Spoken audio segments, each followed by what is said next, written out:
آخری سوال ہے جی آج کا عالیہ احمد کراچی سے. وہ کہتی ہیں جی پاکستان میں ذخیرہ اندوزی کر کے اشیاء کو مہنگا کرنے اور منافع کمانے کی بیماری عام ہو گئی ہے.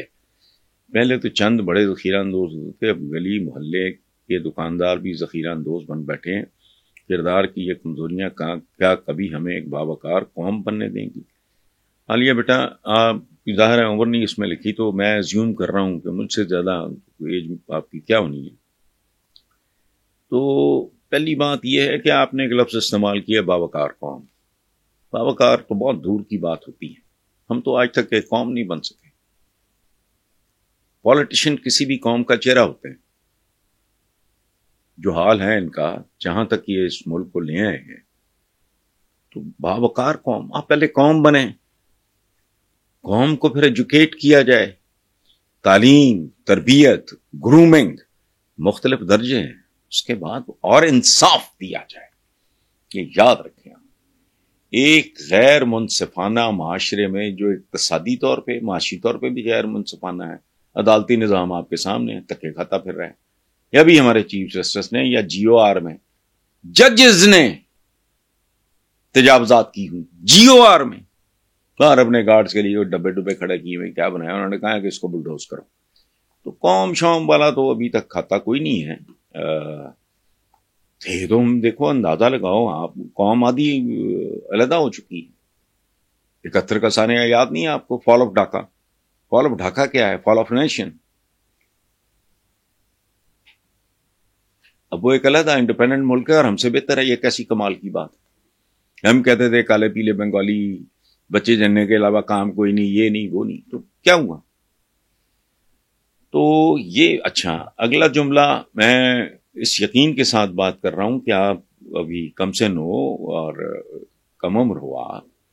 آپ نے کہا پاکستان میں ذخیرہ اندوزی کر کے اشیاء کو مہنگا کرنے اور منافع کمانے کی بیماری عام ہو گئی. ہو نہیں گئی، یہ ڈے ون سے ہے.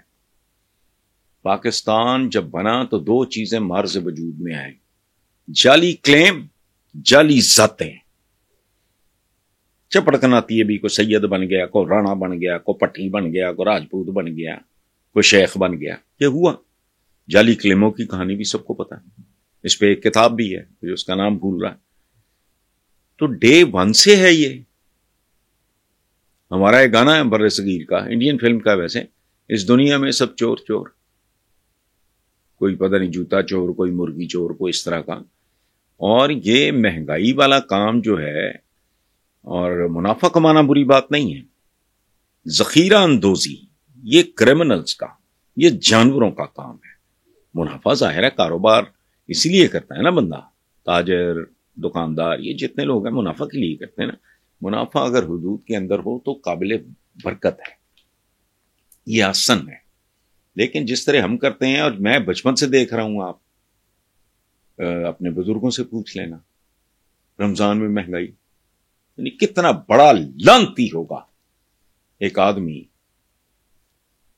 جو رمضان میں روزہ رکھ کے بلیک مارکیٹنگ کرے گا، ذخیرہ اندوزی کرے گا، یا ریٹیلر ہے تو وہ اپنی چھاوڑی پہ، ریڑھی پہ بیٹھ کے وہی کام کرے گا. سو باوقار قوم، پہلے قوم بن لیں پھر وقار بھی دیکھ لیں. Thank you very much. آخری فیصلے کہیں اور ہونے ہوتے ہیں. تو کئی ماہ گزر گئے، کوئی بات نہیں، ان کی رہائی کا کوئی امکان نہیں. اپنے رویے لہجے میں تبدیل لائے بغیر اس کی بھی خیر ہے. لیکن ایک بات میں ہمیشہ کہتا ہوں کہ پولیٹکس ایک ایسا پروفیشن ہے جس میں فلیکسیبلٹی بہت ضروری ہے. اور اس کی میں ہمیشہ مثال دیتا ہوں کہ ایک سیاستدان کا رویہ پانی والا ہونا چاہیے. بھاپ بن کے اڑ جائے، بھاپ کی شکل اختیار کر لے. دل کرے تو برف بن جائے، دل کرے تو بارش، دل کرے تو آبشار بن کے اوپر سے گرے، ضرورت پڑے تو چشمہ بن کے باہر کی طرف آئے،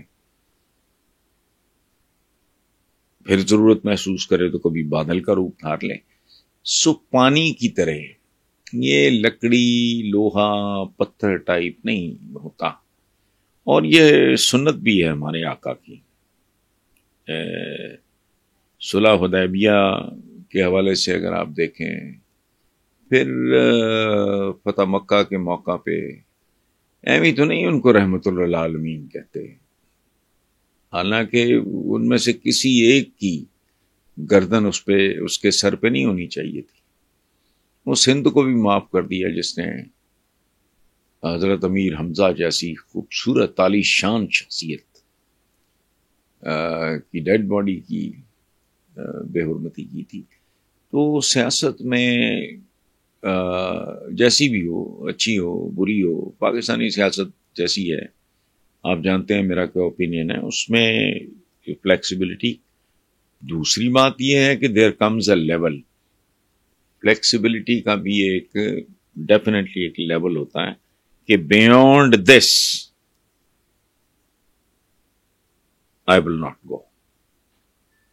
اور باقی یہ رہ گیا کہ جی کئی ماہ گزر گئے تو کوئی بات نہیں، چند ماہ اور گزر جائیں گے، بٹ الٹیمیٹلی کیا ہے، واٹ از دس. اس لیے کوئی پریشان کن بات نہیں ہے. اور اتنے طویل محنت تجربے سے عمران نے پاکستان کی سب سے بڑی پولیٹیکل پارٹی بنائی، مذاق نہیں ہے. یہ کب کے پیپلز پارٹی اور پھر یہ نون لیگ کیے سارے تہ تو لگا کے سائڈ پہ کر دیے. یہ ریالٹی ہے.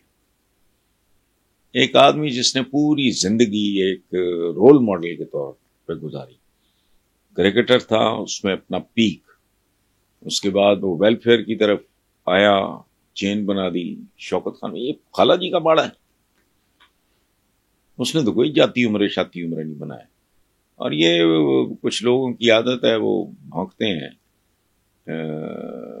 یہ بالکل اسی طرح ہے. میں آپ کو بتاؤں ایک اور لیول پہ ایک مثال میں آپ کو دیتا ہوں کہ یہ جو بنی گالا کی بات کرتے ہیں جی کہ جی ایکڑوں میں گھر ہے، وہ کوئی شرم حیا کرو، کبھی قیمت تو دیکھو اس کی. وہ تو سخت ویرانہ تھا، اس کو چونکہ کھلی جگہوں پہ فلانا. یہ ایک زمانے میں میرے بارے میں کسی نے بکواس کی تھی کہ جی فارم ہاؤس پہ رہتے ہیں.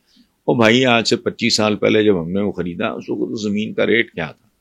وقت کے ساتھ ساتھ چونکہ آبادی بہت بڑھ رہی ہے، ایکسپینڈ ہو رہا ہے شہر، تو پھر زمینوں کی قیمتیں بڑھتی جاتی ہیں. لیکن جب خریدا اس وقت تو دیکھو یہ نیچر کے ساتھ محبت کی بات ہوتی ہے. فارم ہاؤس پتہ نہیں وہ کم ظرف ہوتے ہوں گے جن کے لیے یہ کوئی لگژری ہوتی ہے، نہیں. You grow your own vegetables, آپ پرندے رکھتے ہو، جانور رکھتے ہو، یہ وہ وغیرہ، پلانٹیشن کرتے ہو. میں بیسمنٹ میں بیٹھا ہوں اس وقت، میرے اس طرف بھی پودے لگے ہوئے ہیں، پرندے ہیں، فوارہ چل رہا ہے. اور میرے اس طرف بھی جدھر ہمارے یہ جو کیمرہ مین ہے خاور، ادھر وہ کھڑے ہیں، وہ ڈرائنگ روم والی سائڈ ہے، اس طرف بھی پودے لگے ہوئے ہیں، پرندے ہیں اور فوارہ چل رہا ہے.